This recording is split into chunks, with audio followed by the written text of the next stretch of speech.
Chapters 2097, 2098, 2099, 2100 chapter start. Woozi का चेहरा गंभीर हो गया। अगर अस्कोंग टियन के पास कोंग शेंग टियन का ब्लड लाइन ना होता तो मैं वो मुकाबला कभी नहीं हारती।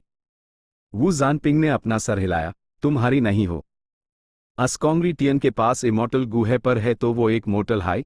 भले ही वो किस्मत से बच निकला तो क्या वो ज्यादा दिन तक भाग नहीं सकता। राइचस पाथ के कई गू इमॉर्टल्स पहले ही उसके पीछे पड़े हैं। अगर मेरे वू क्लैन के गू इमॉर्टल्स कामयाब हो गए तो इस ट्रू इनहेरिटेंस की वैल्यू बहुत बढ़ जाएगी और ये तुम्हारे लिए ज्यादा आसान होगा। लेकिन वूजी ने फिर भी अपना सरनामे हिलाया। ये तीनों ट्रू इनहेरिटेंसेस हैं, एनस्लेवमेंट पाथ, सोल पाथ और की पाथ, तीनों ही कमाल के हैं। अफसोस कि ये मेरे लिए आसान नहीं है। मुझे अपना स्ट्रेंथ पाथ हाई कल्टिवेट करते रहना चाहिए। वू जानपिंग के तेवर चढ़ गए। वू जंजू ने यूं समझाते हुए कहा, वूजी, मुझे पता है तुम्हारे पास एक स्ट्रेंथ पाथ ट्रू इनहेरिटेंस है, लेकिन उस ट्रू इनहेरिटेंस की क्वालिटी बहुत कम है। उसका असली मालिक सिर्फ एक रैंक 6 गू इमॉर्टल था। वो इन तीनों ट्रू इनहेरिटेंसेस के सामने कहीं नहीं टिकता। ये देखकर कि वूजी पर कोई असर नहीं हो रहा, वू जंजू ने बोलना जारी रखा, और सबसे इंपॉर्टेंट बात, स्ट्रेंथ पाथ अब खत्म हो रहा है। वो एंस्लेवमेंट पाथ या सोल पाथ का मुकाबला नहीं कर सकता। भले हाई की पाथ भी डिक्लाइन कर रहा था, लेकिन पांचों रीजन्स के मिलने से ची टाइड्स आ गए हैं और की पाथ ने फिर से उठना शुरू कर दिया है। स्ट्रेंथ पाथ पर टिके रहने से की पाथ चुनना ज्यादा समझदारी है। लेकिन वूजी ने अपना सर हिलाया। मेन स्ट्रेंथ पाथ हाई चुनूंगी। भले ही दूसरे ट्रू इनहेरिटेंसेस से मेरा रास्ता आसान हो जाए, अगर कोई स्ट्रेंथ पाथ ट्रू इनहेरिटेंस है तो मैं वही चुनूंगी। मैं अपनी पूरी जिंदगी स्ट्रेंथ पाथ पर ही चलूंगी। अगर मैं किसी और की नींव का इस्तेमाल नहीं कर सकती तो मैं अपनी खुद की बनाऊंगी। वू जानपिंग खुश नहीं था। वूजी, तुम अभी तक गू इमॉर्टल नहीं हो। तुम नहीं जानती कि हमें किन मुश्किलों का सामना करना पड़ता है। इन तीनों ट्रू इनहेरिटेंसेस के फायदे इतने ही कि बता भी नहीं सकते, लेकिन तुम उन्हें अभी महसूस नहीं कर सकती। मेरी बात मानो और इन तीनों में से एक चुन लो।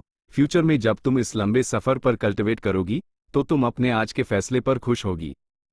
वूजी का चेहरा इससे पहले इतना गंभीर कभी नहीं हुआ था। उसने दोनों इमॉर्टल्स के सामने गहराई से झुककर प्रणाम किया। महान इमॉर्टल्स, मेन, वूजी, आप लोगों ने जो मेरी परवाह और चिंता की है उस कभी नहीं भूलूंगी। लेकिन अगर मैंने स्ट्रेंथ पाथ नहीं चुना तो मुझे अगले ही पाल पछतावा होगा। मैंने फैसला कर लिया है, मैं इसे अब नहीं बदलूंगी। भले हाई मेन फ्यूचर में फेल हो जाऊं, मैं उसके परिणाम भुगतने को तैयार हूं। तुम, साई, वू जेनजू और वू जानपिंग ने अपने सर हिलाए। उन्हें वूजी के लिए बुरा लग रहा था कि उसने इतना बड़ा मौका छोड़ दिया था। मेंग जेन इमोर्टल एपर्चर। यहां का आसमान एक गुलाबी ऑरोरा से भरा हुआ था जो लगातार हिल और बदल रहा था। इमोर्टल एपर्चर के बीच में गुलाबी घास का मैदान था। ये वो अर्थ ड्रीम फीटस है जिसे फैंग युआन ने सदर्न बॉर्डर की जमीन के नीचे से काफी मेहनत से खोदा था। इमोर्टल एपर्चर के सबसे नॉर्थ वाले हिस्से में फूलों का एक छोटा सा समंदर भी था। ये सारे फूल 9 ट्यून ड्रीम फ्लावर्स इस तरह के फूल की सिर्फ एक ही पंखुड़ी होती थी, लेकिन वो जड़ों से ऊपर की तरफ गोल घूमती हुई जाती थी और 9 लेयर्स वाला एक स्पाइरल फॉर्म दिखाती थी। ये काफी अजीब था। इमोर्टल एपर्चर के साउथ ईस्ट में मेंग क्यू जेन ने खास तौर पर एक झील बनाई थी। झील में पानी बहुत कम था। वो पास के किनारे के पानी के लेवल से सैकड़ों फीट नीचे था। पूरी झील एक ऐसे कटोरे जैसी लग रही थी जिसके तले में थोड़ा सा पानी बचा हो। इस झील के पानी को ड्रीम रिवर वाटर कहा जाता था। झील के अंदर एक अजीब तरह की मछली थी जो जीभ जैसी दिखती थी। वो चमकीली लाल थी और तेजी से हरकत करती थी। यूज टंग टिप स्मॉल ड्रीम फिश कहा जाता था। आखिर में इमोर्टल एपर्चर के सबसे नॉर्थ वाले हिस्से में सूनी पड़ी हड्डियों का एक मैदान था। सैकड़ों बड़ी बड़ी हड्डियां जमीन में दफन थीं। उनका एक हिस्सा अभी भी बाहर दिख रहा था। ये हड्डियां भी ड्रीम पाथ गू मटीरियल्स थीं। ये कुछ dream path ancient desolate beasts की लाशों से हासिल की गई थीं। मेंग क्यू जेन ने उन्हें यहां रखा और गू फॉर्मेशन सेटअप किया, जिससे ये बोन ड्रीम सैंड फार्म बन गया। सैंड फार्म को हड्डियों के गुडे, बोन मैरो, से पोषण मिलता था, जो धीरे धीरे मिट्टी को ड्रीम सैंड में बदल रहा था। Earth dream fetus hair, 9 tune dream flower, dream river water, tongue tip small dream fish और ड्रीम सैंड, ये सब ड्रीम पाथ गू मटीरियल्स जो फैंग युआन ने इस दौरान हासिल किए थे। मौजूदा समय की बात करें तो ड्रीम पाथ गू मटीरियल्स अभी भी बहुत दुर्लभ थे। फैंग युआन ने लगभग पूरे सदर्न बॉर्डर के जमीन के नीचे के हिस्से को छान मारा था, लेकिन उस बस इतना ही मिला। लेकिन मेंग जेन इमोर्टल एपर्चर के अंदर इन गू मटेरियल्स को अच्छे से पाला पोसा जाएगा। जल्द ही इमोर्टल मटेरियल्स की एक स्ट्रीम प्रोड्यूस होगी। मेंग क्यू जेन इस बात को लेकर काफी कॉन्फिडेंट था। भले हाई इन ड्रीम पाथ गू मटेरियल्स की असली जगहों पर ड्रीम पाथ डाओ मार्क्स द, लेकिन आसपास के डाओ मार्क्स ZYA डटार अर्थ पाथ के द, वो दबे हुए थे और ठीक से डेवलप नहीं हो पा रहे थे, वो बस दरारों के बीच जी रहे थे। लेकिन अब उन्हें मेंग जेन इमोर्टल एपर्चर में लाया गया था। वो समंदर में छोड़ दिए गए फ्लड ड्रैगन्स या पहाड़ में घुसे हुए बागों जैसे थे। वो बिना किसी रोक टोक के आज़ादी से बढ़ सकते थे। इस रिलैक्स्ड एनवायरनमेंट में जो ZYA डटार ड्रीम पाथ डाओ मार्क्स से बना था, इन ड्रीम पाथ गू मटेरियल्स की ग्रोथ जबरदस्त होगी। इसके अलावा फैंग युआन के पास फ्यूचर की यादें थीं, उसके पास उन्हें पालने पोसने के बेहतरीन तरीके द मेंग जेन इमोर्टल एपर्चर का बाहर की दुनिया से टाइम डिफरेंस भी काफी अच्छा था। इस तरह मेरा ड्रीम पाथ डेवलपमेंट आखिरकार ट्रैक पर आ गया है। बस अगर मैं मेहनत करता रहूं तो मुझे फ्यूचर में भरपूर फायदा होगा। फैंग युआन ने खुद का आकलन किया। ड्रीम पाथ में उसका इन्वेस्टमेंट यहीं रुकेगा। ड्रीम पाथ मॉर्टल गू रेसिपीज और ड्रीम रेल्म्स एक्सप्लोर करने के एक्सपीरियंस के मामले में फैंग युआन के पास 500 साल की यादें थीं, वो अभी भी आगे था। ड्रीम पाथ इमोर्टल गू के मामले में फैंग युआन के पास 4 द, वो निश्चित रूप से मौजूदा दुनिया का टॉप इंसान था। अटेनमेंट लेवल के मामले में फैंग युआन एक ड्रीम पाथ मास्टर था। हो सकता है कि दूसरे भी इस लेवल पर हों, लेकिन वो बिना किसी शक के अभी भी सबसे तेज लोगों के ग्रुप में से एक था। इसके अलावा dream path immortal Gu recipes और इमोर्टल मटेरियल्स के मामले में फैंग युआन निश्चित रूप से नंबर 1 रिजल्ट्स वाला व्यक्ति था। उसके पास two dream path immortal Gu recipes द, जो बिना किसी शक के एकदम आसान और बेहतरीन थे। इमोर्टल मटेरियल्स के मामले में फैंग युआन का एक एब्सोल्यूट एडवांटेज था। फंग जिन हुआंग बस एक मोर्टल थी, भले हाई लेडी पॉइजन स्कॉर्पियन एक गू इमोर्टल थी। वो pure dream reality seeker physique से असेंड हुई इमोर्टल नहीं थी। वो फैंग युआन का मुकाबला नहीं कर सकती थी।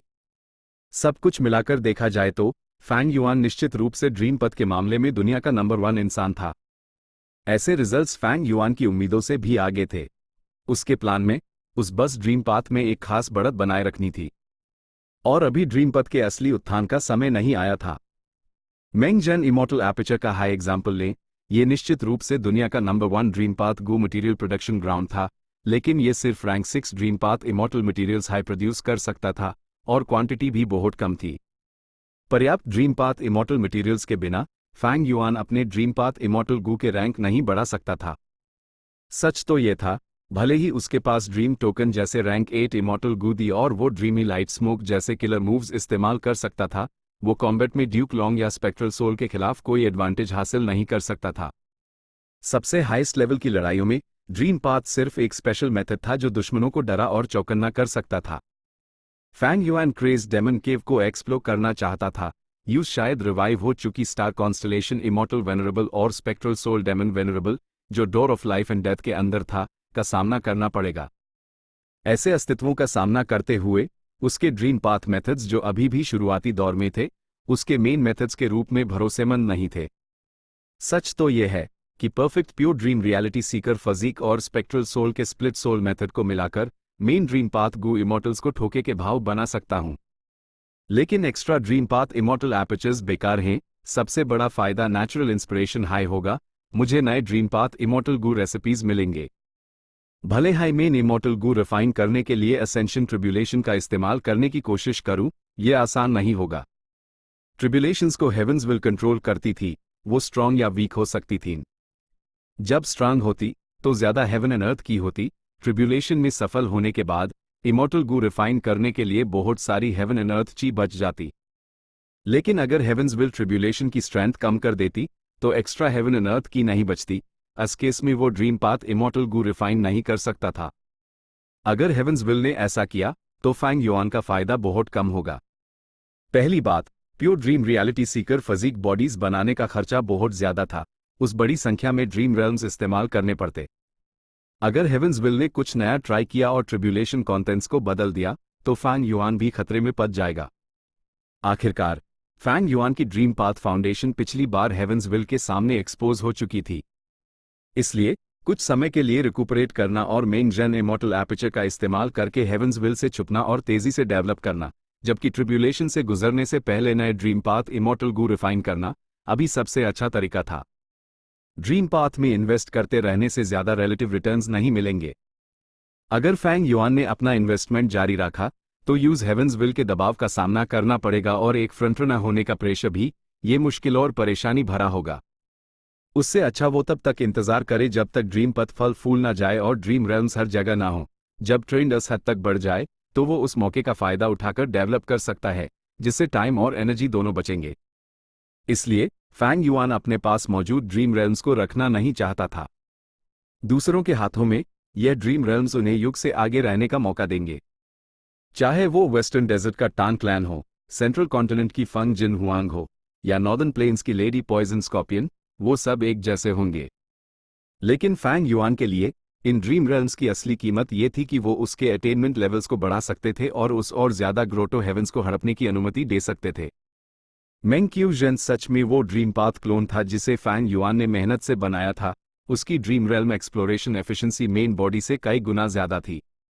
जैसे जैसे फैंग युआन के अटेनमेंट लेवल्स बढ़े, उस बहुत फायदे हुए।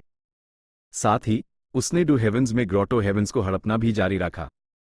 हर ग्रोटो हेवन में कम से कम 1 मिलियन डाउ मार्क्स, 1000 हेवन पाथ डाउ मार्क्स, साथ ही बड़ी मात्रा में कल्टिवेशन रिसोर्सेज थे। इन ग्रोटो हेवंस के पीछे लंबे इतिहास द फैंग युआन ने सब कुछ हड़प लिया। ये बिल्कुल वैसा ही था जैसे दूसरों की अनगिनत सालों की जमा पूंजी को पाल भर में ले लेना। फैंग युआन की ताकत बार बार बढ़ती गई, हर बार उसकी इंप्रूवमेंट बहुत बड़ी होती थी। इस स्पीड के बारे में तो सुना भी नहीं गया था। सॉवरन इमॉर्टल बॉडी की खासियत और अनरिस्ट्रेन्ड हेवनली मार्क की ताकत, उन्होंने कल्टिवेशन वर्ल्ड के तर्क को पार कर दिया था। दोनों में से कोई एक भी किसी इंसान को टॉप पर पहुंचा सकता था, इतिहास में उसका नाम छोड़ जाता। सबसे डरावनी बात तब थी जब उन्हें एक साथ इस्तेमाल किया जाता, असर और भी ज्यादा होता। असली रिजल्ट दोनों के सिंपल जोड़ से कहीं ज्यादा होता। लेकिन चाहे फाउंडेशन में बढ़ोतरी हो या ताकत में, फैंग युआन अभी भी एक सूडो वेनरेबल हाई रहा। वो शायद इतिहास का नंबर 1 सूडो वेनरेबल हो, लेकिन इसका कोई मतलब नहीं था। वेनरेबल बने बिना कोई क्वालिटेटिव चेंज नहीं आएगा। फैंग युआन ने चुपके से कल्टिवेट किया और इमॉर्टल एपर्चर्स को हड़पता रहा। वो अपनी किस्मत को भी अक्सर चेक करता रहता था। चांदी सफेद रोशनी का स्तंभ मोटा होता जा रहा था, लेकिन उसके ऊपर के बादल भी साइज में बढ़ रहे थे। चाहे वो स्पेक्ट्रल सोल डेमन वेनरेबल को दर्शने वाला काला बादल हो या जायंट सन इमॉर्टल वेनरेबल को दर्शने वाला सुनहरा बादल, वो बढ़ रहे थे। जहां तक स्टार कॉन्स्टलेशन इमॉर्टल वेनरेबल को दर्शने वाले सितारों के बादल की बात है, वो कई गुना फैल चुका था, दूसरे दोनों से कहीं आगे। सिचुएशन अभी तक सबसे बुरी नहीं हुई थी। फैंग युआन के पास अभी भी अपने कल्टीवेशन और आराम के लिए टाइम था। सदा हुआ कीचड़ पहाड़, रॉटन मड माउंटेन, सदर्न बॉर्डर के मशहूर पहाड़ों में से एक था। अगर ये वेस्टर्न डेजर्ट, ईस्टर्न सी या नॉर्दर्न प्लेन्स में होता तो शायद और ज्यादा मशहूर होता, लेकिन सदर्न बॉर्डर में बोहोट पहाड़ द पांचों रीजन्स में सबसे ज्यादा मशहूर पहाड़ यहीं द सदा हुआ कीचड़ पहाड़ काफी आम सा लगने लगा था। इससे लोगों को साधारण होने का एहसास होता था। ये जगह सदा हुआ कीचड़ पैदा करती थी। ये एक आम गू मटीरियल था जिसमें पॉइजन पथ और अर्थ पथ के डाउ मार्क्स द मार्केट में इसकी बहुत कम कीमत थी क्योंकि ये बहुतायत में मिलता था। बारिश के मौसम में सदा हुआ कीचड़ पहाड़ एक टेम्पररी दाल में बदल जाता। सदा हुआ कीचड़ सड़ी हुए दाल के कीचड़ में बदल जाता, जो एक आमतौर पर इस्तेमाल होने वाला गू रिफाइनमेंट मटीरियल था। सर्दियों में सदा हुआ कीचड़ बर्फ और बर्फ पथ के डाउ मार्क्स के साथ मिलकर सदा हुआ जमा हुआ कीचड़ बन जाता। ये भी एक आम रिसोर्स था क्योंकि ये बहुत उपजाऊ था। जब इससे मिट्टी में मिलाकर फसलों को यू गेट द तो असर शानदार होता था। सदर्न बॉर्डर के कई गानव इसका इस्तेमाल करते थे। इसके अलावा सदा हुआ जमा हुआ कीचड़ बदबूदार पाद वाले मोटे कीड़े, स्मेली फाट फैट वर्म का खाना था। इसलिए ये सदा हुआ कीचड़ पहाड़ बदबूदार पाद वाले मोटे कीड़े भी पैदा करता था। बदबूदार पाद वाला मोटा कीड़ा एक रैंक 1 पॉइजन पाथ गू वर्म था। ये काले सुरगू, ब्लैक बॉरगू जैसा दिखता था। अक्सर बेईमान व्यापारी इसे नकली काले सुरगू के रूप में बेचते थे। नाम में बदबूदार पाद वाले मोटे कीड़े जैसा है बदबूदार पाद गू, स्मेली फाट गू था। ये भी एक रैंक 1 पॉइजन पाथ गू वर्म था। बदबूदार पाद वाले मोटे कीड़े की तरह बदबूदार पाद गू भी सदा हुआ कीचड़ पहाड़ में रहता था। अपने आसपास उगने वाली चीजों पर जीते हुए कई गांव द जो सदा हुआ कीचड़ पहाड़ के रिसोर्सेस का इस्तेमाल करके जिंदा थे। ये गांव सभी सदा हुआ कीचड़ पहाड़ के किनारे पर बिखरे हुए द भले ही वो आपस में कंपीट करते द वो अक्सर मिलकर काम करते थे। क्योंकि सदा हुआ कीचड़ पहाड़ एक मशहूर पहाड़ था, ये जाहिर है कि इमॉर्टल मटेरियल्स पैदा कर सकता था। पहाड़ पर तो पॉइजन पाथ के डेसोलेट बीस्ट्स या एंशिएंट डेसोलेट बीस्ट्स भी थे। इन गानवों में कोई गू इमॉर्टल्स नहीं थे। वो ज्यादा से ज्यादा रैंक 5 गू मास्टर्स द वो पहाड़ पर रहने की हिम्मत नहीं करते थे। रंबल। उस दिन कुछ गानवों के लोगों ने गरजने की आवाजें सुनी। वो हैरान और परेशान हो गए। पहाड़ पर क्या हो रहा है? बिना वजह बिजली क्यों कड़क रही है? पहाड़ खतरनाक है। हम गू मास्टर्स समझ नहीं सकते कि क्या हो रहा है। इसके बाद लोगों ने लोगों के चिल्लाने की आवाज सुनी। कॉन्ग्रीटियन, तुम बच नहीं सकते। मुझे पता है कि तुम यहीं छुपे हो, लेकिन क्या तुम यहां हमेशा के लिए छुप सकते हो? अभी बाहर आओ और अपने गू वॉर्म्स द डू, मैं तुम्हारी जान बख्श सकता हूं। अगर तुमने ये मौका गंवा दिया तो जब मैं पहाड़ छान कर तुम्हें ढूंढ लूंगा तब तुम मौत की दुआ मांगोगे। वू क्लैन के गू इमॉर्टल ने चिल्लाकर कहा। उसकी आवाज से साउंड वेव्स पैदा हुए जो आसपास के एरिया में फैल गए। पहाड़ के किनारे के गानवों के लोग तुरंत ही हिल गए। एक इमॉर्टल आ गया। हे भगवान, मैं इस शैतान कॉन्ग्रीटियन के बारे में जानता हूं। वो खास तौर पर मासूम और भोली लड़कियों को निशाना बनाता है। सोचो, एक इमॉर्टल उसके पीछे पड़ा है। अब वो तो गया काम से। क्या कॉन्ग्रीटियन को कोई इमॉर्टल गू मिल गया है जो एक इमॉर्टल यूज छीनने आ रहा है? HMPH। ये छीनना नहीं है, इमॉर्टल तो बस न्याय और सच्चाई को कायम रख रहा है। तुम लोगों को क्या लगता है, अगर हम वहां गए तो क्या हमें कोई इमॉर्टल मिलेगा? क्या हमें इमॉर्टल बनने का कोई रास्ता मिलेगा? फेट वॉर के बाद दुनिया में हर कोई इमॉर्टल्स के अस्तित्व के बारे में जान गया था। उससे पहले, क्योंकि ज्यादातर लोग अलग थलग रहते थे, बहुत से लोग सोचते थे कि इमॉर्टल्स सिर्फ कहानियां हैं। डैम इट, कॉन्ग्रीटियन जख्मों से भरा हुआ था। वो एक सड़े हुए कीचड़ की गुफा में उम्मीद हारे चेहरे के साथ छुपा हुआ था। साई, वू क्लैन का इमॉर्टल बहुत हाई ज्यादा जिद्दी है। मैंने तुम सबको भी मुसीबत में डाल दिया। कॉन्ग्रीटियन ने वैंगसियोरा और चारों महादुष्टों, 4 ग्रेट ऑब्सेनिटीज को देखा। उस अफसोस हो रहा था। उस दिन सिंकहोल से निकलने के बाद हालात बिगड़ गए। चारों महादुष्ट पहले तो कॉन्ग्रीटियन के इमॉर्टल इनहेरिटेंस के पीछे थे, लेकिन आखिर में वो सब साथ में ही पीछा किए जाने लगे। कॉन्ग्रीटियन को भी चारों महादुष्टों की लालच के बारे में पता था। उसने इनहेरिटेंस का लालच देकर उन्हें अपने साथ मिला लिया और आखिर में वो सब अपनी जान बचाने के लिए साथ में भागने लगे। आखिरकार शेंगटियन ट्रू इनहेरिटेंस ने खुद को बस हल्का सा ही दिखाया था। गू इमॉर्टल्स ने अभी तक यूएस पर ध्यान नहीं दिया था। कॉन्ग्रीटियन को बस वूजी या शांग शिनसियाई जैसे रैंक 5 एक्सपर्ट्स का सामना करना था। चारों महादुष्टों की अपनी ताकत भी बहुत थी, साथ में कॉन्ग्रीटियन जो सदर्न बॉर्डर का एक मशहूर शैतान था। उन्होंने मिलकर काम करके बच निकलने में कामयाबी हासिल की। लेकिन अच्छे दिन ज्यादा नहीं टिके, क्योंकि शेंगटियन ट्रू इनहेरिटेंस एक्सपोज हो गया था। सभी सुपर क्लान्स उसके पीछे पड़ गए। उन्होंने गू इमॉर्टल्स को भेजा। कॉन्ग्रीटियन और बाकी लोग बहुत बड़ी मुसीबत में फंस गए। वो जहां हो सका वहां छुपे। आखिर में सदा हुआ कीचड़ पहाड़ में पहुंचे, लेकिन अब वू क्लैन का गू इमॉर्टल उन्हें निराश करने के लिए यहां आ पहुंचा था। मरना है तो मर जाएंगे, तो क्या भाई कोंग, और कुछ मत कहो, यही हमारी किस्मत है। वैसे एक इमॉर्टल के हाथों मरना भी काफी शान की बात है। सेंट्रल कॉन्टिनेंट के चारों महादुष्टों ने हंस कर कहा। वो सभी डिमोनिक पाथ के मेंबर्स द इस मुश्किल घड़ी में उन्होंने जिंदगी के प्रति अपना बिंदास रवैया दिखाया। ठीक है, ऐसी बातें बहुत हुई। किसने कहा कि तुम मरोगे? अचानक कॉन्ग्रीटियन के शरीर से एक विल, इच्छा शक्ति, तैरकर बाहर आई। इस विल को देखकर सेंट्रल कॉन्टिनेंट के चारों महादुष्टों के चेहरे पर एक अजीब सा भाव आया। यह कॉन्ग शेंगटियन की विल थी। शेंगटियन ट्रू इनहेरिटेंस में मौजूद विल के अलावा इमॉर्टल गू और इमॉर्टल एसेंस भी थे। इस तरह कॉन्ग्रीटियन के पास इस्तेमाल करने के लिए गू इमॉर्टल मेथड्स थे। यही वजह थी कि चारों महादुष्टों ने इनहेरिटेंस छीनने के लिए कॉन्ग्रीटियन पर हमला नहीं किया। ये लोग अब तक गू इमॉर्टल्स के पीछे से बच पाए थे, तो वो सब कॉन्ग शेंगटियन की विल की बदौलत आया था। प्रभु पूर्वज, आप आखिरकार जाग गए। क्या आपके जख्म भर गए हैं? क्या आपका मतलब है कि हम अभी भी बच सकते हैं? कॉन्ग्रीटियन की एड़ी तेज रोशनी से चमक उठी।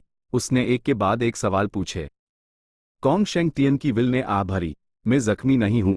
गू इमॉर्टल मेथड्स इस्तेमाल करने से बस मुझ पर बहुत बोझ पड़ता है। इसलिए मुझे सोना पड़ा और अपनी विल को रिप्लेनिश करने के लिए गू वॉर्म्स का इस्तेमाल करना पड़ा। जहां तक तुम्हारे बचाए जाने की बात है, बिल्कुल बच सकते हो। सोने से पहले मैंने तुमसे यहां आने के लिए क्यों कहा था? क्योंकि ये जगह हमें इन लोगों से बचने का मौका देती है। ये कहने के बाद कॉन्ग शेंगटियन ने एक्शन लिया और अपना गू इमॉर्टल मेथड एक्टिवेट किया। सब ये देखकर हैरान रह गए कि इस सड़े हुए कीचड़ की गुफा में बिना किसी शोर शराबे के एक लंबी सुरंग चुपके से बन गई। वो सब सुरंग में घुस गए और जमीन के और नीचे जाते हुए एक हॉल में पहुंचे। कॉन्ग शेंगटियन की विल ने यहां लौटने के बाद एक गहरी सांस ली। इस वक्त मेरे में बॉडी ने 100 साल बिताए दी और हर तरह के सुरागों का इस्तेमाल करके इस जगह की जांच और पीछा किया था। बहुत मेहनत के बाद आखिरकार मुझे येहू लैंड मिला। अफसोस की बात यह थी कि तब तक मेरा शरीर बहुत बूढ़ा हो चुका था। मेरे पास जीने के लिए ज्यादा वक्त नहीं था। मैं बस इंतजाम कर सका और चला गया। Hu land? क्या ये वही secluded domain of heaven and earth है जिसका जिक्र less than greater than me है? सब हैरान। उन्होंने इसके बारे में पहले सुना था। लेस देन ग्रेटर देन दुनिया में बहुत ही ज्यादा मशहूर था। कॉन्ग शेंगटियन की विल ने गर्व से मुस्कुराते हुए कहा, बिल्कुल। हू लैंड की शोहरत शी लैंड जैसी ही है। ये की पात का एक सुप्रीम सक्लूडेड डोमेन है। छोटे री टियन, तुम जानते हो कि मेरे में बॉडी का सबसे सिग्नेचर मेथड अपने शरीर के रोम छिद्रन पोज से करंट्स छोड़ना और तेजी से मूव करना था। हू लैंड और शी लैंड एक दूसरे के पूरक हैं। ये मेरे किलर मूव के लिए एक परफेक्ट जोड़ी है। इसका इस्तेमाल करके हम निश्चित रूप से इन पीछा करने वालों से बच सकते हैं। ये तो बहुत अच्छा हुआ। सब हैरान और खुश थे।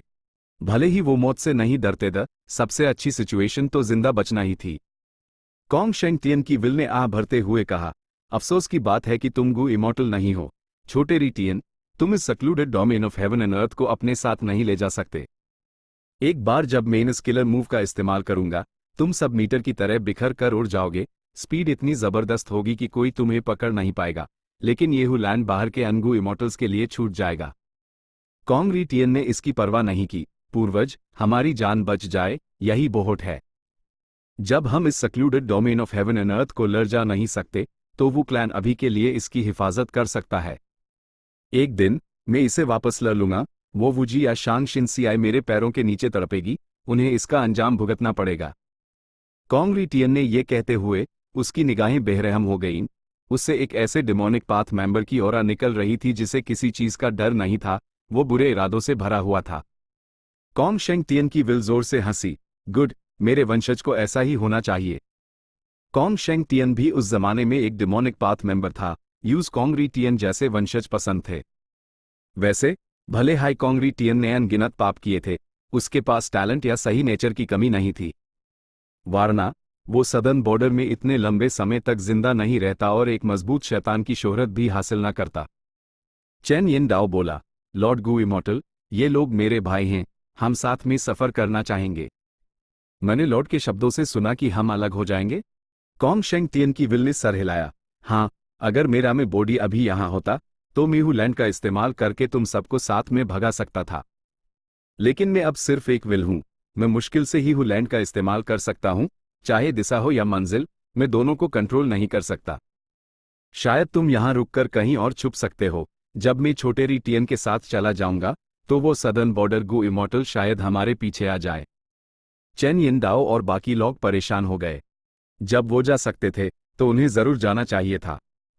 यहां रुकना बहुत रिस्क भरा था। सेंट्रल कॉन्टिनेंट के चारों दुष्ट भागकर जीने में माहिर थे। वो जानते थे कि पीछे रुकने का मतलब मौत को दावत देना है। लेकिन अगर वो भागे तो वो वांग सियोरा के साथ नहीं होंगे। और अगर वो अलग हो गए और वो श्राप एक्टिवेट हो गया। भाई कोंग, मैं आपसे कुछ बात करना चाहता हूं। ये सोचते हुए चेन यिनडाओ ने गहरी सांस ली। उसने सच बताने का फैसला किया। कॉन्ग री टियन थोड़ा हैरान हुआ। भले ही उसने सेंट्रल कॉन्टिनेंट के चारों महादुष्टों के साथ मिलकर काम किया था, वो उनसे हमेशा चौकन्ना रहता था। लेकिन अब जबकि उसके पूर्वज जाग गए थे, उस चारों महादुष्टों के अचानक हमले का डर नहीं था। कॉन्ग री टियन चेन यिनडाओ के साथ एक कोने में गया और वो चुपके से बात करने लगे। तो ये बात है। कॉन्ग री टियन हांफ गया। वरना हम ऐसे क्यों होते? चेन यिनडाओ ने बहुत लाचारी से कहा। कॉन्ग री टियन तेजी से अपनी पलकें झपकने लगा। मुझे लगा सेंट्रल कॉन्टिनेंट के लोगों के ऐसे शौक होते हैं। वैसे जब मैंने पहली बार वो देखा, मेन शौक हो गया था ये सोचना कि तुम भाइयों के ऐसे शौक होंगे। उनकी बातचीत हवा में हल्की हल्की आवाजों की तरह सुनाई दे रही थी। भाइयों, तुम लोगों को क्या लगता है बॉस भाई कोंग को क्या बता रहे हैं? वांग सियोरा उलझन में था। उसने उत्सुकता से पूछा। बाकी तीन दुष्टों के चेहरे भी उतरे हुए थे। कॉन्ग री टियन सिर्फ डिमोनिक पाथ में ही नहीं था, उसके शौक भी उनके जैसे हाइदर, उन्हें एक ही तरह के लोग माना जा सकता था। ये सोचना कि उन्हें अब उसके सामने सच उगलना पड़ेगा, ये सच में शर्मनाक और अपमानजनक था। वांग सियोए की बातें सुनकर उन्हें लगा जैसे उनका पिछवाड़ा भी सिकुड़ रहा है। चारों महादुष्ट पहले से ही गहरी पीड़ा में थे, जबकि वांग सियोए मजे लेने लगा था। क्योंकि वो एक रहस्यमयी इमॉर्टल था, चारों महादुष्ट कुछ कहने की हिम्मत नहीं कर पा रहे थे। इसलिए अन तीनों ने गोलमोल जवाब दिए, बॉस के पास हमें ना बताने की अपनी अच्छी वजह होगी। सीओआ, हमें इस पर विश्वास रखना होगा। बॉस निश्चित रूप से हमारे भले के लिए सोच रहे हैं, वो बस नहीं चाहते कि हम चिंता करें। ये कोई प्रॉब्लम नहीं है। वांग सियोर उनकी बातों से थोड़ा शर्मिंदा महसूस कर रहा था। मेरी गलती थी, मेरी गलती थी। भाइयों, मुझे दोष मत दो, मैं बस क्यूरियस था। जब कोंग रिटियन ने सिचुएशन समझ ली, वो अपने पूर्वज कोंग शेंगटियन की विल के पास वापस गया और उस सब कुछ समझा दिया। ये सुनकर कोंग शेंगटियन की विल के चेहरे पर एक अजीब सा भाव आया। पहले मुझे कोशिश करने दो। कोंग शेंगटियन की विल ने यह बात आत्मविश्वास से नहीं कही। इमॉर्टल, कृपया आगे बढ़िए। चैन यिन डाओ और बाकी लोग तुरंत ही अनंत आभार के भाव से चिल्लाए। कोंग शेंगटियन की विल उनका इलाज करने की जल्दी में नहीं थी, उसने पहले उनकी किस्मत की जांच करने के लिए इन्वेस्टिगेटिव मेथड्स का इस्तेमाल किया। एक नज़र देखने के बाद कोंग शेंगटियन की विल को एक आइडिया आया। इन लोगों की किस्मत की का साइज नॉर्मल से काफ़ी ज़्यादा है, ये बिल्कुल भी कमज़ोर नहीं है। खासकर वो वांग सियोर, क्या वो सच में एक एमनीजियाक इमॉर्टल है? कोंग शेंगटियन की विल ने उन्हें बचाने का फैसला किया। सेंट्रल कॉन्टिनेंट के चारों महादुष्ट सिर्फ मॉर्टल्स दी, उनकी मदद करना फायदेमंद होगा या नहीं, ये उनकी किस्मत पर निर्भर करेगा। कोंग शेंगटियन एक डिमोनिक पाथ गु इमॉर्टल था, वो स्वाभाविक रूप से फायदे को ध्यान में रखकर काम करता था। सिर्फ फुल लैंड का इस्तेमाल करके उन्हें भगाने में ज्यादा इमॉर्टल एसेंस खर्च नहीं होगा, उस बस एक मेथड का इस्तेमाल करना होगा। लेकिन चारों महादुष्टों की समस्या का इलाज करने में बहुत खर्चा आएगा, खासकर जब कोंग शेंगटियन ने जो इमॉर्टल एसेंस छोड़ गया था वो सीमित मात्रा में था। इसके बाद कोंग शेंगटियन ने अपनी असली जांच शुरू की। एक पल बाद कोंग शेंगटियन की विल का चेहरा गंभीर हो गया, उसने अपना सर हिलाया। मैं तुम्हारी समस्या का इलाज नहीं कर सकता। कोंग रिटियन हैरान था। पूर्वज, आपके मेथड्स भी काम नहीं कर सकते? कोंग शेंगटियन की विल ने आह भरी। मैं इस दुनिया के ज्यादातर जख्मों को भर सकता हूं, लेकिन तुम लोगों पर जो इमॉर्टल मेथड है वो काफी असाधारण है। यह लेजेंडरी लव गु के कारण है। यह गु स्पिरिट एफिनिटी हाउस का है। ऐसा लगता है कि जिसने तुम पर इसका इस्तेमाल किया है वो मौजूदा जनरेशन की फेरी है। तुम काफी किस्मत वाले हो कि तुमने स्पिरिट एफिनिटी हाउस की फेरी से भी मुलाकात की। चारों महादुष्टों के चेहरे पीले पड़ गए। वांग सियोर उलझन में था। क्या मेरे भाइयों के शरीर में कोई बहुत बड़ी छिपी हुई समस्या है? वो चिंतित हो गया। तुम सबने ये बात मुझसे छुपाई? क्या हमने नहीं कहा था कि हम सुख दुख साथ में बांटेंगे? तुम्हें क्या समस्या है? भले ही मैं मदद ना कर सकूं, मैं कम से कम तुम्हारा बोझ बांटने की कोशिश तो कर सकता हूं। वांग सियोए ने ये कहते हुए वो चिंतित हो गया, उसके लहजे में हल्का सा गुस्सा भी था। चारों महादुष्टों ने वांग सियोए को देखा, उन्हें अंदर से दर्द हो रहा था। या ज्यादा साफ साफ कहें तो उनके पिछवाड़े में फिर से दर्द होने लगा था। ऐसे इंसान से मिलना उनकी अच्छी किस्मत थी या बुरी किस्मत? वो किस्मत वाले थे क्योंकि वो उसकी वजह से अब तक जिंदा बच पाए थे। लेकिन ऐसा क्यों था कि वो चाहते थे कि वो उससे कभी ना मिले होते? यही हमारी किस्मत है। चेन यिनडाओ ने कड़वी आह भरी। इमॉर्टल, जब आप हमें बचा नहीं सकते तो हम यहीं रुककर मौत का इंतजार कर लेते हैं। कोंग शेंगटियन की विल ने हंसकर अपना हाथ हिलाया। भले ही मैं तुम्हें बचा नहीं सकता, मेरे पास एक मेथड है जो तुम्हारी समस्या को कम कर सकता है। मैं इस समस्या को तुम्हारे अंदर अस्थायी रूप से दबा सकता हूं, ये कुछ समय तक तुम्हें परेशान नहीं करेगी। आप ऐसा कर सकते हैं। चारों महादुष्ट उत्तेजित हो गए, उन्होंने जल्दी से उसका बहुत बहुत शुक्रिया अदा किया। वांग सियोर भी काफी उत्तेजित था। कोंग शेंगटियन की विल ने फिर से सोचा, मेरे अनुमान के अनुसार तुम्हारी किस्मत सदर्न बॉर्डर में नहीं है, वो अभी भी सेंट्रल कॉन्टिनेंट में है। क्या? चारों महादुष्टों ने एक दूसरे को देखा।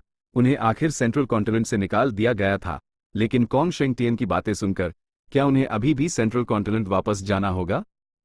कोंग शेंगटियन की विल ने ठंडी सांस भरी। मैं बस इतना ही कहूंगा, तुम मानो या ना मानो ये तुम पर है। जाओ। उसने इन मॉर्टल से इतनी देर तक इसलिए बात की क्योंकि उसके वंशज कोंग रिटियन का मामला था। जहां तक वांग सियोए की बात थी, कोंग शेंगटियन की विल उसके मामले में नहीं पड़ना चाहती थी। अगर उसका ये बॉडी आसपास होता तो वो शायद दखल देता।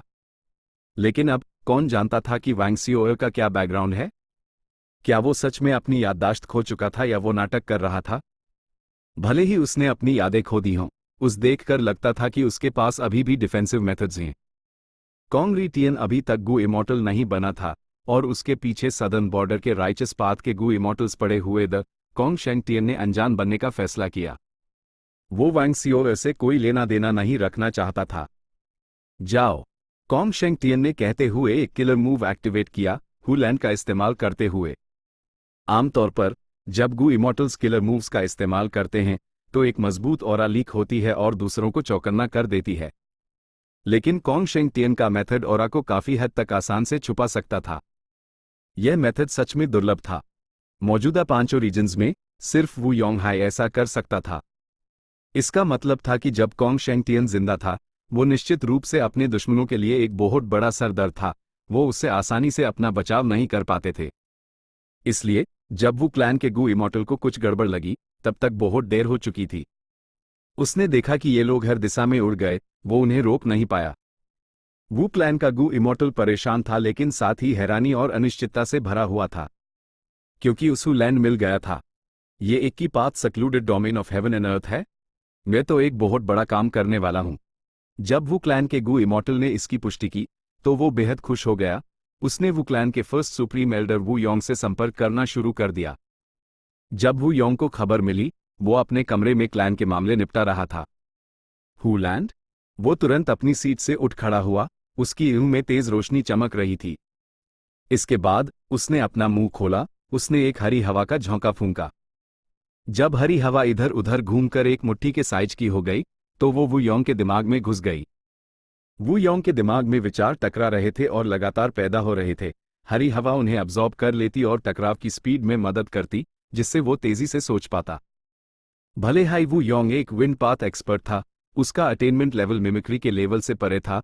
वो आसानी से विजडम पथ की खासियत को कॉपी कर सकता था। हुलैंड एक secluded domain of heaven and earth है। अगर वू क्लैन इसे हासिल कर लेता है तो ये मेरे लिए अपने प्रभुत्व की शुरुआत करने का मौका हो सकता है। वू योंग बेहद खुश था, जैसे उसके दिल में आग जल रही हो जो तेजी से भड़क रही थी। लेस देन ग्रेटर देन में कई secluded domains of heaven and earth दर्ज थे। टाइम पाथ के लिए रिवर ऑफ टाइम था, स्पेस पाथ के लिए स्पेस केव था, जिसे स्पेस दूर भी कहा जाता है। की पाथ के लिए शीलैंड और हुलैंड थे। रूल पाथ के लिए reverse flow river, Cheng Bai mountain और मिनिस्क्यूल माउंटेन थे। इंफॉर्मेशन पाथ के लिए Qiankun crystal wall, whisper forest और सोल पथ के लिए डांग माउंटेन और लुओपो वैली। कुछ secluded domains of heaven and earth ऐसे भी द जिनमें कई पाथ्स शामिल द जैसे कि city well, the blue sea of life और ऑर्डिनरी अबिस। गु स्वर्ग और पृथ्वी का सार द ग्रेट डाओ के टुकड़े। भले हाई secluded domains of heaven and earth में बिखरे हुए डाओ मार्क्स द उनकी कुल संख्या आमतौर पर रैंक 9 इमॉर्टल गु से ज्यादा होती थी।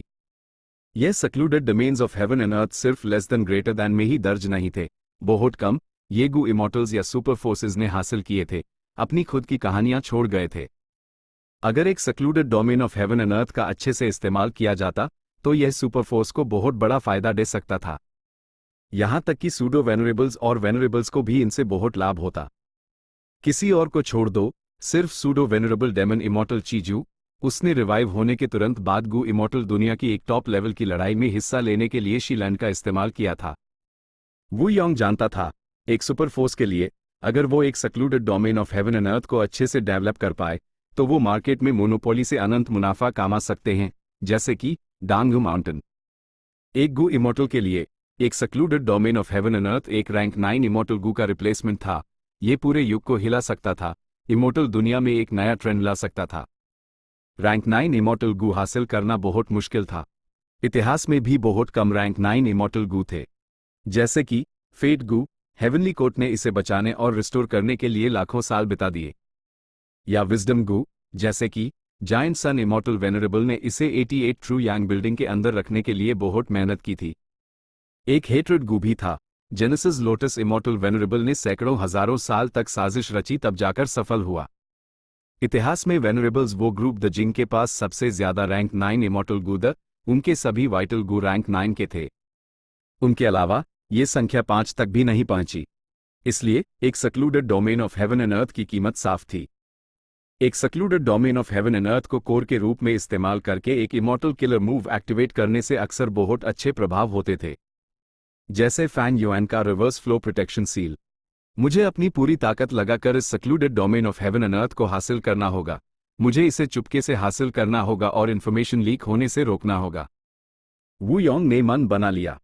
सक्लूडेड domain of heaven and earth के बहुत बड़े प्रभाव अगर ये एक्सपोज हो गया तो पूरा सदर्न बॉर्डर इसमें शामिल हो जाएगा। बाकी 4 रीजन्स भी इसे छीनने आ सकते थे। लेकिन अब ये राज अभी तक एक्सपोज नहीं हुआ था।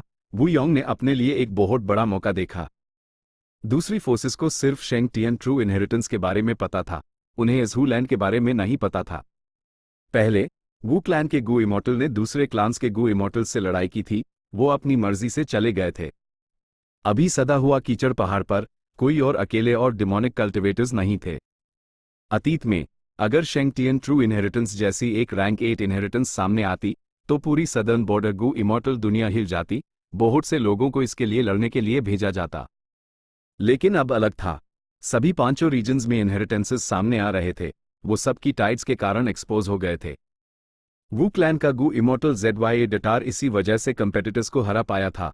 दूसरी सुपर फोर्सेस अपने खुद के इलाकों से निपटने में बिजी थे, वो सबसे ज्यादा कीमत वाले इनहेरिटेंसेस हासिल करने की कोशिश कर रहे थे। शेंग टियन ट्रू इनहेरिटेंस उनमें से सिर्फ एक था। सदर्न बॉर्डर के राइचस पाथ के मुकाबले वू योंग को सूडो वेनरेबल से ज्यादा चिंता थी। डेमन इमॉर्टल ची जुए और की सी एंसेस्टर दोनों की पाथ गू इमॉर्टल्स हैं, येहू लैंड उनके लिए बहुत महत्व रखता है। लेकिन किस्मत से डेमन इमॉर्टल ची जुए अभी डिवाइन एम्परर सिटी द्वारा दबाया गया है, जबकि की सी एंसेस्टर फैंग युआन के नेतृत्व वाले वेरिएंट ह्यूमन अलायंस के खिलाफ लड़ रहा है, उसके पास समय नहीं है। जहां तक फैंग युआन की बात है, वू योंग को अभी भी सबसे ज्यादा चिंता गू यू फैंग युआन से थी। अतीत में वू योंग ने फैंग युआन का पीछा किया था और यू सदर्न बॉर्डर से वेस्टर्न डेजर्ट जाने पर मजबूर कर दिया था। फ्लैट वू योंग को डर था कि फैंग युआन उसके क्लैन के पास आकर हू लैंड छीन ना ले। वू योंग जानता था कि अगर फैंग युआन इसके लिए आया तो वो यूज रोक नहीं पाएगा। इमॉर्टल गू आसानी से नाश हो जाते थे। फैंग युआन शायद सावधानी से काम करता, लेकिन इस तरह के सक्लूडेड डोमेन्स को नाश करना मुश्किल था। वो इसे छीनने में लगभग निश्चित रूप से सफल होगा। फैंग युआन के पास सॉवरेन इमॉर्टल बॉडी है, वो कोई भी पथ कल्टिवेट कर सकता है। ये काफी डरावना है। हू लैंड उसके लिए निश्चित रूप से उपयोगी है। अगर ये हू लैंड एक्सपोज हो गया तो मेरा वो क्लैन इसे रख नहीं पाएगा, ये छीन लिया जाएगा। तब तक न सिर्फ हमारा समय और संसाधन बर्बाद होंगे, बल्कि हमारे लोग भी मर सकते हैं। वू क्लैन की इज्जत भी गिर सकती है। इससे अच्छा होगा कि हम इसे छोड़ ही दें। वू योंग ने सिचुएशन के बारे में सोचा। उसने लोगों को भेजकर चुपके से हू लैंड ले आने का फैसला किया। अगर इस प्रक्रिया के दौरान यह एक्सपोज हो गया तो वो तुरंत इसे छोड़ देगा। भले हाई वू क्लैन बड़ा था, यह फैंग युआन जैसे किसी का मुकाबला नहीं कर सकता था। इस दुनिया में लोगों की संख्या मायने नहीं रखती, सिर्फ व्यक्तिगत शक्ति ही महत्व रखती थी। सदा हुआ कीचड़ पहाड़ के आसपास के अनगानवों में कोई गू इमॉर्टल्स नहीं हैं, लेकिन हमें मॉर्टल्स और गू मास्टर्स को खबर एक्सपोज करने से रोकना होगा। शायद हम इस समस्या को सुझाने के लिए बीस्ट टाइड का इस्तेमाल कर सकते हैं। कॉन्ग्रीटियन को ढूंढने की कोई जल्दी नहीं है, हम बस चुपके से जांच कर सकते हैं। उम्मीद है वो मेरे हू लैंड हासिल करने से पहले अपना ठिकाना एक्सपोज नहीं करेगा। अगर वो अभी भी हंगामा मचाता रहा तो वो संदेह पैदा करेगा। वू क्लैन का गू इमॉर्टल सच में कॉन्ग्रीटियन को पकड़ नहीं पाया। क्या ये बहुत अजीब नहीं था? कॉन्ग्रीटियन ने वू क्लैन के रैंक 7 गू इमॉर्टल से बचने के लिए कौन सा मेथड इस्तेमाल किया? तब तक वो सदा हुआ कीचड़ पहाड़ पर अपना संदेह जताएंगे। इसलिए वू योंग चाहेगा कि कॉन्ग्रीटियन इन कुछ दिनों तक खुद को छुपाए रखे बिना अपना ठिकाना एक्सपोज किए। सदर्न बॉर्डर की गू इमॉर्टल दुनिया का ध्यान भटकाने के लिए मुझे शायद बाक्लैन में अपने इंतजाम को पहले हाई एक्टिवेट करना पड़ेगा ताकि मैं हू लैंड लेने के लिए एक स्मोक स्क्रीन बना सकूं। ऑफ कोर्स इस प्लान में एक सबसे बड़ी कमी है और वो है कॉन्ग्रीटियन। कॉन्ग्रीटियन के पास कॉन्ग शेंग टियन की विल है, वो ट्रेजर येलो हेवन से जुड़ सकता है। जरूरत पड़ने पर अगर उसने हू लैंड का राज खोल दिया तो इससे हमारे वू क्लैन को बहुत बड़े संघर्ष का सामना करना पड़ेगा, लेकिन इसकी संभावना काफी कम है। वू योंग ने खुद विश्लेषण किया। पहली बात, कॉन्ग शेंग टियन ने की पाथ कल्टिवेट किया, कॉन्गरी टियन भी निश्चित रूप से की पाथ हाई कल्टिवेट करेगा। अगर वू क्लैन हु लैंड हासिल कर लेता है, उनके नजरिए से वो अंधेरे में वू क्लैन से compete करना चाहेंगे और बिना किसी हंगामे के हु लैंड वापस लेना चाहेंगे। वो नहीं चाहेंगे कि बड़ी संख्या में कंपेटिटर्स सामने आएं। दूसरी बात, अगर कॉन्गरी टियन ने हु लैंड का राज खोल दिया तो वो वू क्लैन का जानलेवा दुश्मन बन जाएगा। ऐसा करना समझदारी नहीं थी क्योंकि इससे वो बदला लेने पर मजबूर हो जाएंगे। साथ ही कॉन्गरी टियन यह राज भी खोल देगा कि वो अभी भी भाग रहा है, दूसरे गू इमॉर्टल्स यूज पकड़ने जाएंगे। भले ही संभावना कम थी, चांस अभी भी था। चुपके से हु लैंड ले जाने का रिस्क वू क्लैन के लिए बहुत बड़ा था, लेकिन इसमें शामिल फायदा भी बहुत बड़ा था। वू योंग रिस्क लेने को तैयार था। कुछ दिन बाद रेड ड्रैगन रिवर के ऊपर वू क्लैन, शिया क्लैन और बा क्लैन के गू इमॉर्टल्स एक मुकबल का बेसब्री से इंतजार कर रहे थे। नदी का पानी उफन रहा था, जिससे विस्फोटक आवाजों के साथ लहरें फैल रही थीं। यह रेड ड्रैगन रिवर का फायर थंडर रिवर सेगमेंट था। यह फायर पाथ और लाइटनिंग पाथ के गू वॉर्म्स पैदा करता था। एक नया खोजा गया रैंक 8 ट्रू इनहेरिटेंस इस नदी के सेगमेंट के तले में छुपा हुआ था। जिस व्यक्ति ने ये ट्रू इनहेरिटेंस सेटअप किया था, उसका नाम फायर थंडर डिवाइन लॉर्ड था। वो मुख्य रूप से फायर पथ और दूसरे नंबर पर लाइटनिंग पाथ कल्टिवेट करता था। भले ही वो एक अकेला कल्टिवेटर था, उसकी किस्मत आम से बेहतर थी और उसने कई सौभाग्यपूर्ण घटनाओं का अनुभव किया था। वो सदर्न बॉर्डर का गू इमॉर्टल नहीं था, वो वेस्टर्न डेजर्ट से आया था। उसने एक बार वेस्टर्न डेजर्ट की गू इमॉर्टल दुनिया में अफरा तफरी मचाई थी। वेस्टर्न डेजर्ट की कई सुपर फोर्सेज ने उसका पीछा किया था। भले ही वो बचने में कामयाब रहा, जब तक वो रेड ड्रैगन रिवर के फायर थंडर रिवर सेगमेंट तक पहुंचा, उसके जख्म ठीक नहीं हो सके। मरने से पहले उसने अपने इंतजाम किए। ठीक उसके इंतजाम की वजह से यह रिवर सेगमेंट समय के साथ धीरे धीरे फायर थंडर रिवर सेगमेंट में बदल गया। फायर थंडर डिवाइन लॉर्ड के मेथड्स ध्यान खींचने वाले नहीं थे, वो प्रकृति के बहुत करीब द। भले ही ये बा क्लैन और शिया क्लैन का इंटरसेक्शन था, दोनों सुपर फोर्सेज ने कुछ अजीब नहीं देखा। उन्होंने सोचा कि यह एक प्राकृतिक विकास है। भले ही चाहे फायर थंडर रिवर सेगमेंट ने फायर पाथ और लाइटनिंग पाथ गू वॉर्म्स पैदा किए, लेकिन कभी कोई इमॉर्टल गू पैदा नहीं हुआ। इसलिए बा क्लैन और शिया क्लैन ने इस पर ध्यान नहीं दिया। मॉर्टल्स के लिए भले एचआई फायर पाथ और लाइटनिंग पाथ मॉर्टल गू आकर्षक द, माहौल बहुत खतरनाक था। कुछ हाई रैंक 5 गू मास्टर्स रिस्क लेते थे। इसलिए फायर थंडर डिवाइन लॉर्ड का ट्रू इनहेरिटेंस इतने लंबे समय तक छुपा रहा। अब तक जबकि टाइड्स ने दुनिया भर में दस्तक दी, तब ये उजागर हुआ। फायर थंडर डिवाइन लॉर्ड एक रैंक 8 गू इमॉर्टल था। उसने जो रैंक 8 ट्रू इनहेरिटेंस छोड़ गया था वो काफी हाई क्वालिटी का था। इसने लगभग सभी सदर्न बॉर्डर के सुपर क्लान्स को इसके लिए compete करने पर मजबूर कर दिया। कुछ जांच पड़ताल और लड़ाई के बाद सिर्फ 3 कंपेटिटर्स बचे। एक वू क्लैन था, दूसरे डुबा क्लैन और शिया क्लैन थे। बा क्लैन का मौजूदा फर्स्ट सुप्रीम एल्डर बाद था। वो लंबा और साधारण दिखने वाला था। उसके पास एक मजबूत शरीर, चौड़े कंधे और सीना था। उसकी जो त्वचा ढकी नहीं थी वो हजारों साल पुरानी पेट की छाल जैसी लगती थी। अस पर हरी काई भी उग रही थी। उसका मुंह बड़ा और नाक चौड़ी थी। उसकी एड़ी एक काले कपड़े से ढकी हुई थी, उन्हें पूरी तरह से कवर करते हुए। उसकी गहरी हरी दाढ़ी उसकी कमर तक लटक रही थी, जबकि उसके जड़े ग्रीन बाल उसकी कमर के पीछे तक फैल रहे थे। बाद हवा में तैर रहा था जब उसने वू योंग को पुकारा, वू क्लैन, तुम अपनी हद पार कर रहे हो। ये मेरे बा क्लैन का इलाका है। चाहे कोई भी ट्रू इनहेरिटेंस हो, ये बा क्लैन का है। वू क्लैन सदर्न अलायंस के लीडर के रूप में, सदर्न बॉर्डर के गू इमॉर्टल्स के लीडर के रूप में तुम एक मिसाल क्यों नहीं बन रहे? क्या तुम राइचस पथ के नियमों को नजरअंदाज कर रहे हो? वू योंग मुस्कुराया और शरीफों की तरह बोला, ये फायर थंडर रिवर सेगमेंट कब से तुम्हारा हो गया? शिया क्लैन और बा क्लैन के बीच की सीमा एक संवेदनशील एरिया है। बादा, तुम्हें और ध्यान से बोलने की जरूरत है। कम से कम तुम्हें हमारे शिया क्लैन के साथियों की राय के बारे में पूछना चाहिए। उसके खत्म करने से पहले शिया क्लैन के गू इमॉर्टल शिया चाओ ने कहा, लॉर्ड वू योंग, चाहे ये शिया क्लैन का इलाका हो या बा क्लैन का, ये अभी भी हमारा मामला है। वू क्लैन सबसे दक्षिणी एरिया में दूर है, यहां तक कि कियाओ क्लैन भी फायर थंडर रिवर सेगमेंट के आसपास कहीं नहीं है। भले हाई शिया चाओ के पास सिर्फ रैंक 7 कल्टिवेशन लेवल था। शिया क्लैन का असली फर्स्ट सुप्रीम एल्डर शिया चाओ पहले हाई फैंग युआन द्वारा एक मोर्टल गू मास्टर में बदल दिया गया था। शिया चाओ अब मौजूदा फर्स्ट सुप्रीम एल्डर था, बाद के समा स्टेटस पर। इसलिए उसका बोलना अजीब नहीं था। शिया क्लैन और वू क्लैन के बीच पहले से ही विवाद था, उनके रिश्ते अच्छे नहीं थे। किसी और चीज को छोड़ दो, सिर्फ हाल के सालों में ही शिया क्लैन और वू क्लैन फ्रॉस्टी पीक पर टकराए। फैंग युआन ने वू यीहे का भेस बनाया था और शिया फेई क्वाई को भगा दिया था, मुकाबला जीतकर। उसके बाद शिया क्लैन ने फिर भी हमला किया और कियाओ क्लैन के खाली ओरिजिन पिट पर कब्जा कर लिया। कियाओ क्लैन वू क्लैन का सहायक बाल था। कियाओ क्लैन के इलाके पर हमला करना वू क्लैन का अपमान करना था।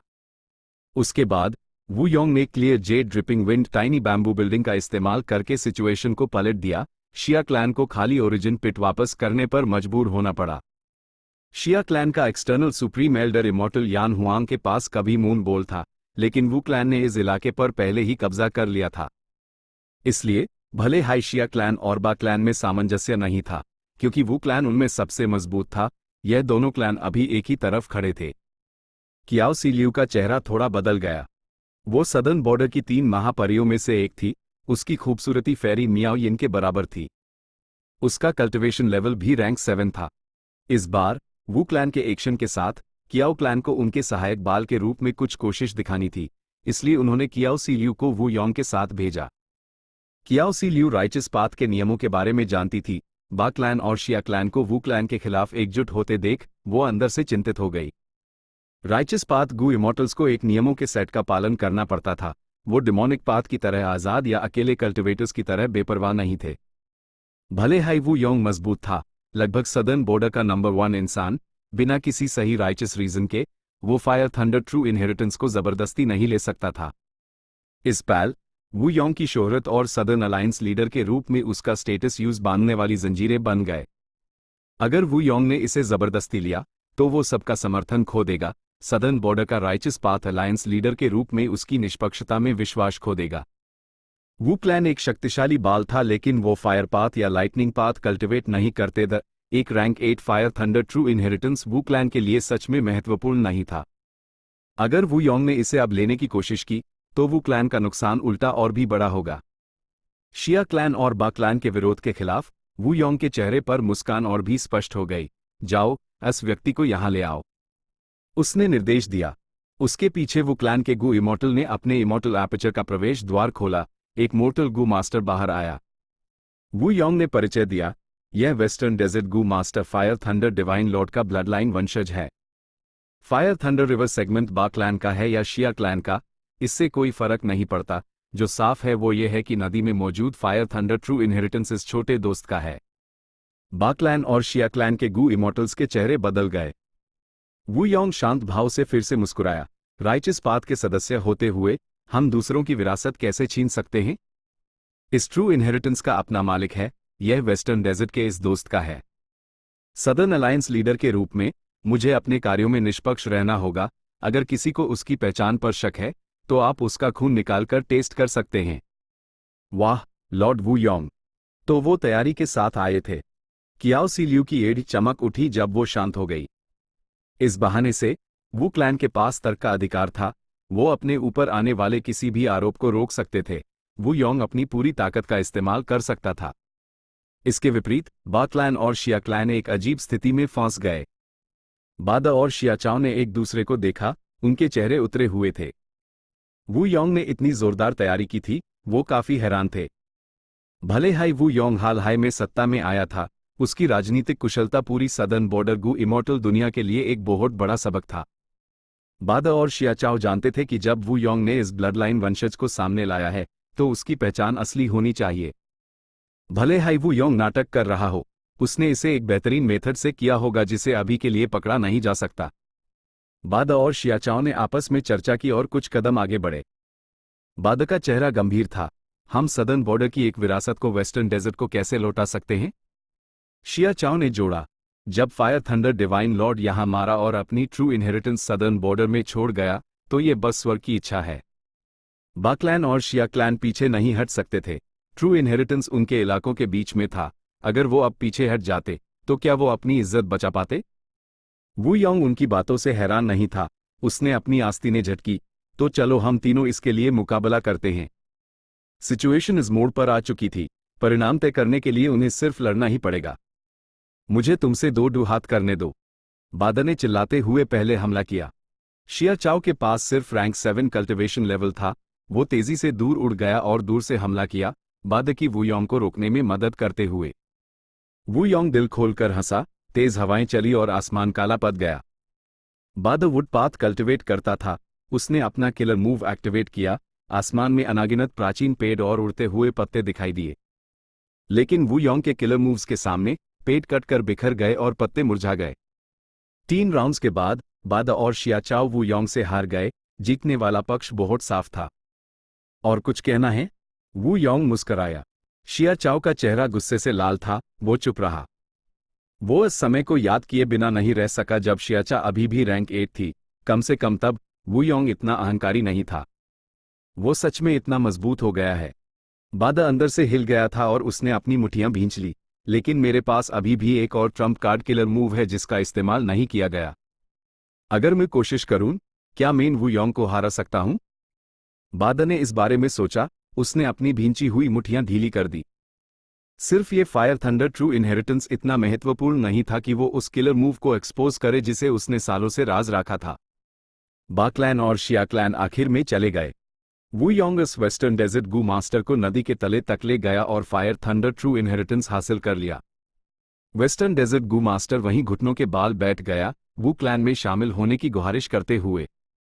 वू योंग तुरंत मान गया। इस वेस्टर्न डेजर्ट गू मास्टर का नाम जोंग यी था।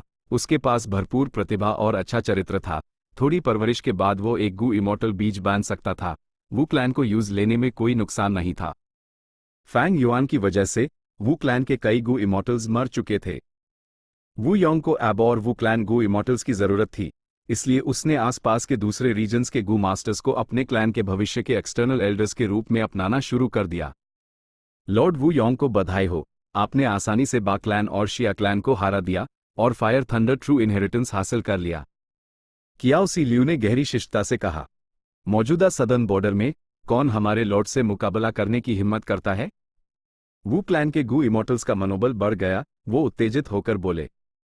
वू योंग ने उनकी बातों को स्वीकार किया। उसने शांति से कहा, आज की लड़ाई की खबर फैला दो। मैं चाहता हूं कि पूरी सदर्न बॉर्डर गू इमॉर्टल दुनिया इसके बारे में सुने। जी, वू क्लैन के गू इमॉर्टल्स ने जवाब दिया। लॉर्ड वू योंग, मेन मशरूमन गू इमॉर्टल के शिनहोंग, आपसे मिलना चाहता हूं। इस समय एक मशरूमान गू इमॉर्टल दक्षिण पूर्व दिशा से लहरों पर सवार होकर पास आया। क्या? एक मशरूमान गू इमॉर्टल? क्या वो मशरूमन पैराडाइज से आया है? इतनी हिम्मत! वू योंग के आसपास के गू इमॉर्टल्स के चेहरे के भाव बदल गए। केशिन हुंग ने एक सफेद शर्ट पहनी थी। उसका चेहरा साधारण था। उसने अपना रूप नहीं छुपाया था। उसके सर के ऊपर एक बड़ा सा मशरूम था जो एक टोपी जैसा लग रहा था। वू योंग का दिल झट से धड़का। अगले हाई पैल केशिन हुंग ने वू योंग को ट्रांसमिट किया। लॉर्ड वू योंग, मेन मशरूमन पैराडाइज से आया हूं। मेन lord Gu Yu Fang Yuan के आदेश पर आया हूं। वू योंग के चेहरे पर कोई भाव नहीं बदला। उसने जवाब दिया, तुम किस काम से आए हो? केशिन होंग मुस्कुराया। शेंग टियन ट्रू इनहेरिटेंस। वू योंग की पुतलियां तुरंत सिकुड़ गईं। Chapter and.